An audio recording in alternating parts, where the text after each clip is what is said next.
এই সালা, খাবারটা তাড়াতাড়ি নিয়ে যা। সালা ক্যাটারিং এর ছেলে, তোদের আবার সম্মান।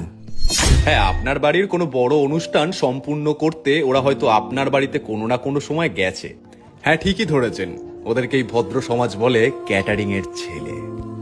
ওরা আসে সামান্য কিছু টাকার জন্য, তাই বলে ওদের কখনো গরিব বা কখনো বেকার বা কখনো নিচু জাতের ছেলে বলে অপমানটা করবেন না। এই ভদ্র সমাজের চোখের ভাষায় হয়তো সব থেকে নিচু কাজের মধ্যে একটা কাজ ওরা করে ঠিকই।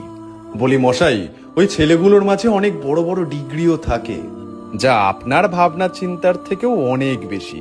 আসলে কি বলুন তো, না ওরা সোনার চামচ মুখে দিয়ে জন্মেছে, না দিনের শুরুতে বাপের কাছে হাত পেতেছে। নিজের চোখে হাজারো স্বপ্ন নিয়ে রাতের পর রাত পরিশ্রম করেছে নিজের জীবনে প্রতিষ্ঠিত হবে বলে। তাই সততা এবং নিষ্ঠার সমন্বয়ে যে শিরদাঁড়া দিয়ে কাজ করা হয়, সেই কাজ কোনোদিনও ছোট হয় না। আর ভুলে যাবেন না, ওই ছেলেগুলো এক একটা ঘরের স্তম্ভ, যারা নিজেদের স্বপ্ন পূরণ করতে দিনরাতের অঙ্ক কষতে আজ ভুলেছে।